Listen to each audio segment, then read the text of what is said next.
Hi Virgo, welcome and this is your reading. Be open-minded po, hindi po halos lahat makaka-resonate, kaya piliin nyo na lamang. And thank you nga po pala sa mga nag-subscribe, lalo na sa mga bumabalik. Marami pong salamat. Give me the message for Virgo. Ano yung mensahe para kay Virgo? Give me the message for Virgo. Ano yung mensahe para kay Virgo?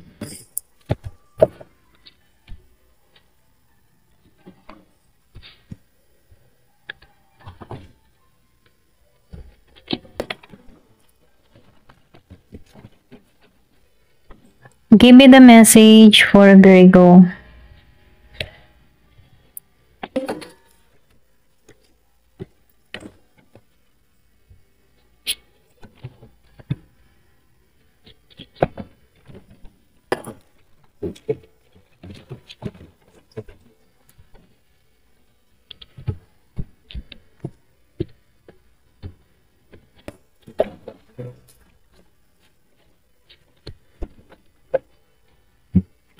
Okay, start na tayo sa card na to.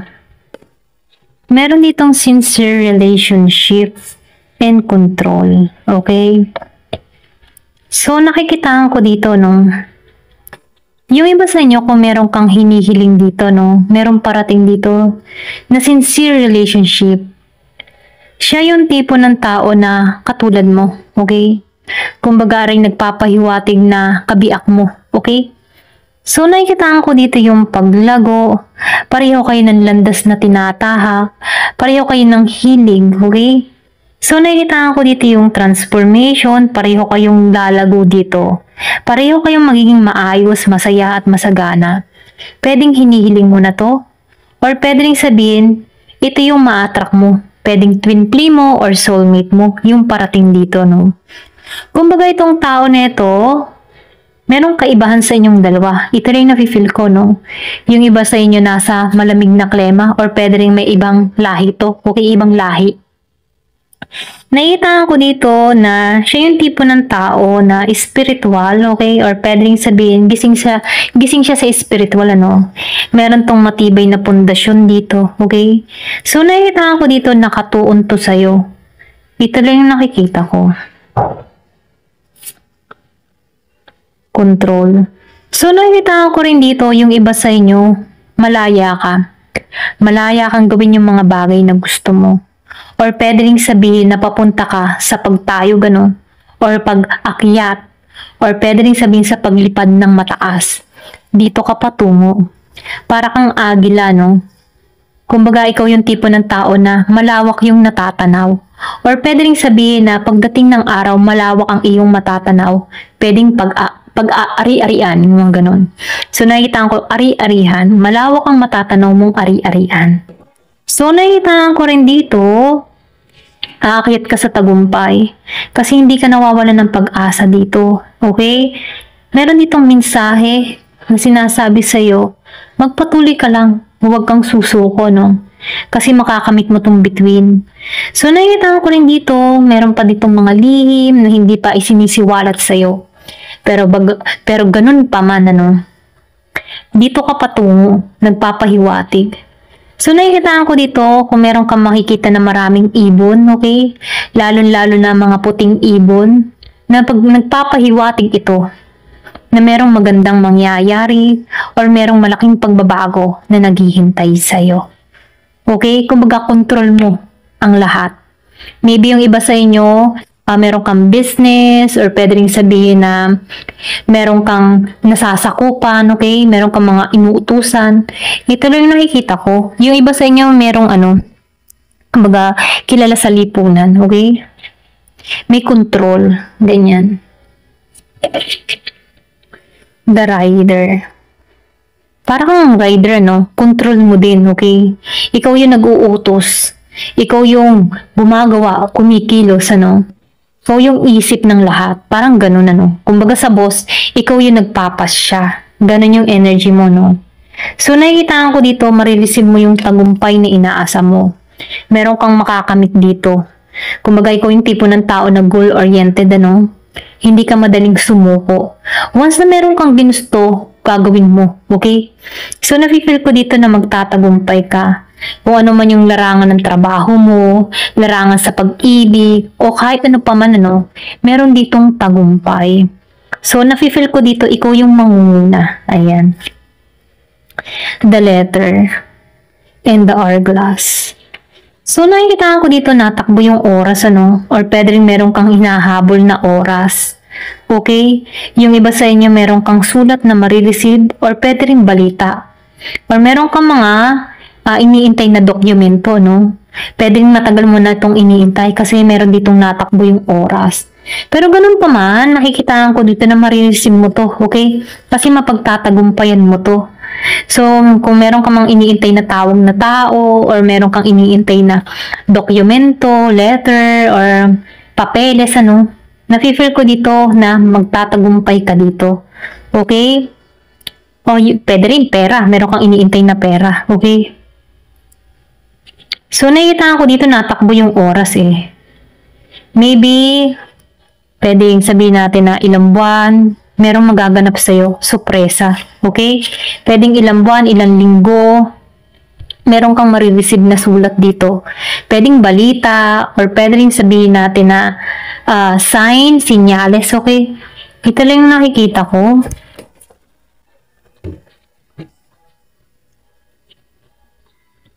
So, nakikita ko rin dito, yung iba sa inyo, pwedeng meron kang ginagawa dito na clearing or pwede rin minumukay sa'yo dito na mag-cleansing ka, okay? Lalo-lalo na sa sarili mo. Once na ikaw yung tipo ng tao na nagiging kang negatibo or pwede rin sabihin nagiging kang emotional, nagiging kang magagalitin, hindi mo alam kung bakit ka nagagalit, hindi mo alam kung bakit ka nagkakaganito, So, ito na yung time para i-detach mo yung sarili mo, sa mga ganitong negatibong enerhiya. Minumungkahi dito na mag-clearing ka ng energy mo, Maligo ka ng salt bath or pwede rin sabihin mag-insenso ka ng bahay mo, okay? Ito na yung time para tanggalan to, Or mag-insenso para ma-cleansing yung bahay, maging ikaw, okay? Para na sa ganun pumasok yung transformation at renewal sa'yo. Kasi once na nag-cleansing tayo para tayong nare-renew, pumapasok yung mga bagong idea sa kaisipan natin, nagkakaroon tayo ng panibagong pananaw, nagiging tayong masigla, okay? Natatanggalan yung mga negatibong emotion, ayan. So, meron ditong expansiveness. So, nakikita ko rin dito, na meron ka dito makikreate, okay? Or pwede rin sabihin na may paglawak, okay? Paglago, may transformation na mangyayari sa'yo. Nakikita ko dito yung bagong simula. Yung iba sa inyo may travel or pwede rin sabihin nagbabala ka mag-travel dito. Or pwede rin iniintay mo na to, okay? Meron kang iniintay ditong tawag, email, okay? About dito sa travel na to, okay? So, sinasabihan ka dito, huwag kang mabahala. Parating to, okay? Manalig at manalangin ka lamang. Parating to. Kasi yung paglawak at paglago, para to sa'yo, okay? Magiging kang masaya dito sa kahihinat na nito, okay? Bagamat ikay sinusubok dito, maybe negative emotion lang yun, Kaya kailangan tanggalan, mag-cleansing, divine flow. So, may divine flow, So, nakikita ko din dito, once na meron kang mga desire na gusto, nakikita ko dito yung pagkakalob sa'yo eh. Basta't maniwala ka lang at manalig dito. Kasi nakikita ko dito yung biyaya ng Diyos, yung biyaya niya ay walang hanggan sa mga taong naniniwala at nananalig sa Kanya. Okay? Yung transformation, yung bagong simula, yung happiness, yung renewal, ay parating sa'yo. Once na naniniwala ka dito at nananalig ka sa Kanya dito, maniwala ka sa plano niya sa'yo, okay? Ito lang yung mensahe, Kung ano man yung mga dinidesire mo, makakamit mo to. Natakbo yung oras dito, okay? Ito lang yung mensahe. So, tingnan natin dito sa tarot card kung ano pa yung mensahe sa'yo.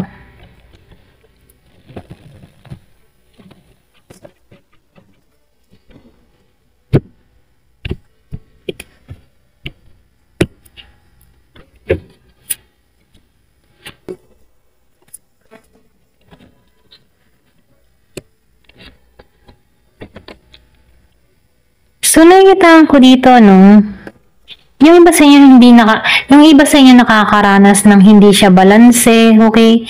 Feeling ng tao nito walang nangyayari, okay? Meron dito yung iba sa inyo ginusting or pwede ring sabihin na parang lahat ng mga hinihiling mo ay hindi pa nagaganap, ano? So, kaya sinasabihan ka dito, divine flow, magtiwala ka, okay? Tumatakbo yung oras dito. Kailangan mo lang dito ay magtiwala, okay? So, nakikita ko rin dito magiging klaro sa iyo ang lahat, okay? Mag-focus ka sa mga dapat mong i-focus. I-vision mo yung mga dapat mong i-vision. I-vision mo kung ano yung gusto mo, ilarawan mo sa kaisipan mo, kung ano yung gusto mong mangyari or makamit sa buhay mo. Kasi pagkakalob to sa'yo eh. Kaya nga divine flow, no? Kumbaga, malaya siyang ipagkakalob sa'yo ang hinihiling mo, okay? So, nakikita ko rin dito, yung iba sa inyo, pinag-uusapan or pwede rin sabihin na kumbaga nagugulo yung kaisipan mo. Lalo-lalo na once na ikaw ay binubuli or pinag-uusapan ka ng ibang tao, para kang masyadong nagre-react, okay? Or pwede rin ito yung gumugulo sa kaisipan mo, ano? So, sinasabihan ka dito, tanggalan mo to, okay? Dahil control mo ang sitwasyon, okay? Control mo yung sarili mo. Kaya huwag ka magtiwala sa mga tao na kung ano na yung mga sinasabi sa'yo. Huwag mo silang pagtuunan ng pansin, okay? Kasi ito lang yung sisira sa'yo para hindi mo makamit yung pangarap mo, okay? So, minumungkahi dito na iwasan mo, okay? Or pwede rin sabihin na dedmahin mo na lang itong mga tao na nagbibigay ng mga kung ano-anong chismis sa'yo, okay? Or pwede rin panlalait sa'yo. So, iwasan mo to, okay?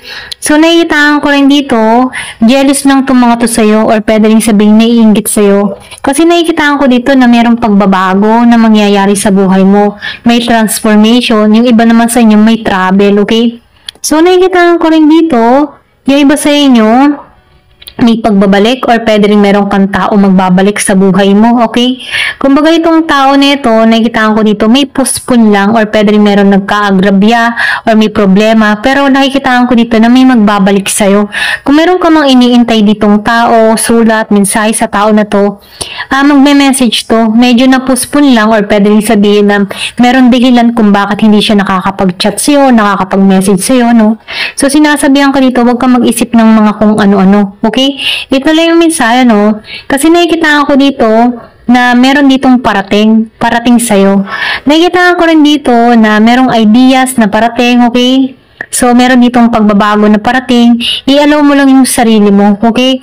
So, tanggalan yung mga dapat tanggalan. Tanggalan yung mga negative emotion, okay? At turuan mo yung sarili mo, okay? Na maging positive dito. Kasi nakikita ko dito na merong parating na seryosong relasyon dun sa iba, ano?